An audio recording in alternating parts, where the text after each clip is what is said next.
हज़रत अबू बकर सिद्दीक़ रज़ियल्लाहु अन्हु जूं फ़ज़ीलतूं तमामु घणियूं आहिनि, जंहिंखे बयानु कजे त कई ॾींहं लॻी सघजनि था ऐं पाण जा मनाक़िब, पाण जा फ़ज़ाइल मुहद्दिसीन किराम बाक़ाइदा हदीस जे किताबनि में बाब ॿधिया पाण जे फ़ज़ीलतुनि ऐं मनाक़िब यानी पाण जी फ़ज़ीलतुनि ते। हज़रत उम्मुल मुमिनीन आयशा सिद्दीक़ा रज़ियल्लाहु ताला अन्हा, जेकी नबी करीम सल्लल्लाहु अलैहि वसल्लम जूं सभ खां प्यारी घरवारी ऐं हज़रत अबू बकर सिद्दीक़ रज़ियल्लाहु अन्हा जी न्याणी हुई, धीअ हुई। हज़रत उम्मुल मुमिनीन हज़रत आयशा सिद्दीक़ा रज़ियल्लाहु अन्हा हिक भेरो नबी करीम सल्लल्लाहु अलैहि वसल्लम जन खां सुवाल कयो त या रसूल अल्लाह, को अहिड़ो शख़्स आहे जंहिंजूं नेकियूं आसमान में मौजूद तारनि जे बराबरि हुजनि? नबी करीम सल्लल्लाहु अलैहि वसल्लम जन इरशाद फरमायो, हा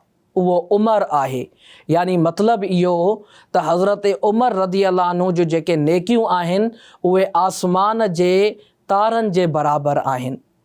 हज़रत आयशा सिद्दीक़ा रज़ियल्लाहु अन्हा अर्ज़ु कयो, या रसूल अल्लाह, छा हज़रत अबू बकर रज़ियल्लाहु अन्हु जूं नेकियूं बि एतिरियूं आहिनि? नबी करीम सल्लल्लाहु अलैहि वसल्लम जन इरशाद फरमायो त हज़रत उमर रज़ियल्लाहु ताला अन्हु जूं नेकियूं हज़रत अबू बकर सिद्दीक़ जी हिक नेकी जे मिसल आहिनि।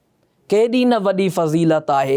यानी हज़रत उमर फ़ारूक जूं नेकियूं जेके आसमान जे तारे जे बराबरि आहिनि, उन्हनि उहे सभु गॾु थी वञनि त उहे सभु मिली करे हज़रत अबू बकर सिद्दीक़ रज़ियल्लाहु अन्हु जी हिकिड़ी नेकी ठहनि थियूं। ऐं उहा नेकी कहिड़ी आहे? हिक मौक़े ते हज़रत उमर रज़ियल्लाहु ताला अन्हु इरशाद फरमायो, जंहिंमां इहो इशारो थो मिले, तव्हां मुंहिंजी ज़िंदगी जूं सॼियूं नेकियूं वठी छॾियो ऐं उहा हिकिड़ी नेकी जेकी तव्हां हिजरत वारी रात नबी करीम सल्लल्लाहु अलैहि वसल्लम सां गार में गॾु हुयव, उहा मूंखे ॾेई छॾियो। पर इहा हिजरत वारी जेकी नेकी ऐं इहा जेकी गॾिजाणी, इहा उहा वाहिद गॾिजाणी आहे जंहिंजो ज़िक्र अल्लाह तबारक व ताला क़ुरान पाक में बि फरमायो। हिजरत वारी रात नबी करीम अलैहिस्सलाम सां गॾु जॾहिं हज़रत अबू बकर सिद्दीक़ रज़ियल्लाहु अन्हु हुया त उनखे अल्लाह तबारक व ताला क़ुरान पाक जो हिस्सो बणाए छॾियो। Social media Sindhi Dawat Islami platforms के लाइक्स, फॉलो, शेयर कयो, सब्सक्राइब कयो।